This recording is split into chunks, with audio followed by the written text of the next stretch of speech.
Yeah, boy, I'm digging what you're doing. Yeah, boy, I'm trying to keep it cool. That's true. In the Philippines, some might say that pageantry is the pastime. That's true. You know what? In the Philippines, we have pageants all over the places.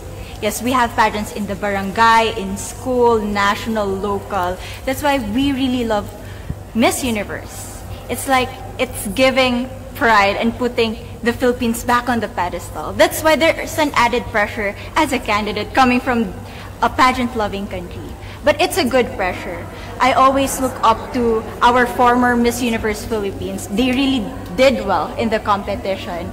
And now this is my time to show who I am, to offer what Rabiya can show to the rest of the universe. So I'm very happy, and at the same time, I'm excited to make all my kababayans proud, and hopefully I do. Why do you think it is that the Philippines love pageants? They have appreciation for beauty. We do love pageant because we used to think that we wanted to be included in the world, I have to be honest, in the Philippines, my skin color used to be not the standard of beauty. I was obsessed whitening my skin because these are the kinds of beauty queen we see on the mainstream. But things were different now. That's why I'm very proud to be a morena. In the Philippines, we call it morena. It's brown skin girl. And to be able to represent, my color, my identity as a true Filipina. Tell me about your journey to being crowned Miss Philippines. In a world that, in a country I should say, that loves pageants. That must have been a very intense process. Tell me about, your journey to being Miss Philippines. Well, my journey was crazy. You know what? I started to be a dark horse. Nobody noticed me. Nobody knows I was in the competition up until the preliminary and the coronation night. And when I won, I received different comments. Of course, there were people who didn't expect me to do well, who think that I cheated. That's why I need to redeem myself in Miss Universe. I really need to do well in this competition. And the thing is, I love pressure.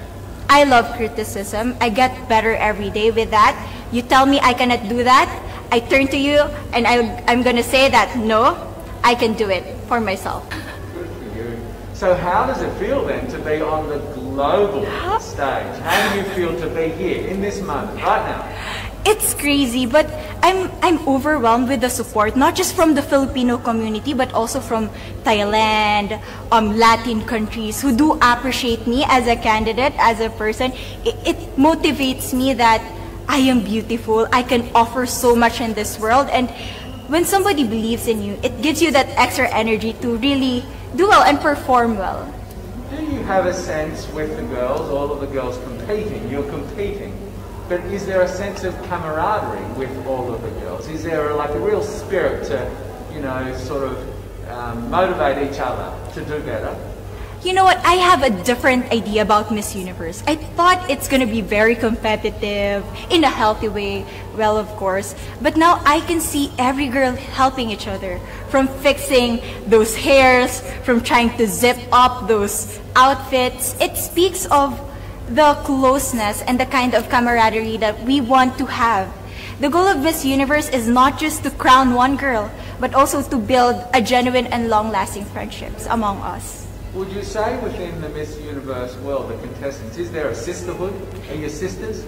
There is sisterhood. I can say I was able to talk to different representatives from different backgrounds, different cultures. And despite our differences, there's so much to be highlighted in what binds us together. And that is because we want to empower women. We want to have our advocacies. We want to speak for the things that we love. And that's a celebration of women and the beauty that we have. So coming out of this week, obviously you would love to be crowned Miss Universe. Of course. And that would be wonderful, of course, for any of you. But what else will you take out of this week? What do you think you'll feel at the end of this week, regardless of the result? How will you be a different person?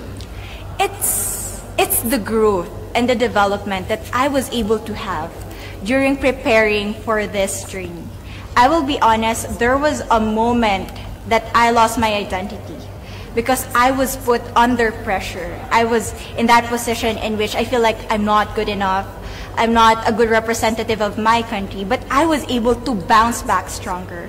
And if I was able to do that for Miss Universe, I will be able to do that in life. That is my greatest takeaway from Miss Universe. Okay, so the Philippines have a huge amount of fans. Yes. I want you to give us a little bit of a message to the fans here and at home. But send a message. What would you say to all the fans in the Philippines?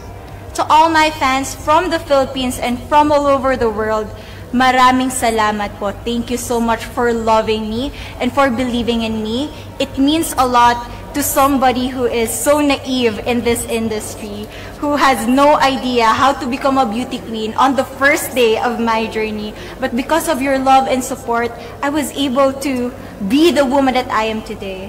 And regardless of the result, I may or I may not win the crown, but one thing is for sure, I'm gonna make you all proud.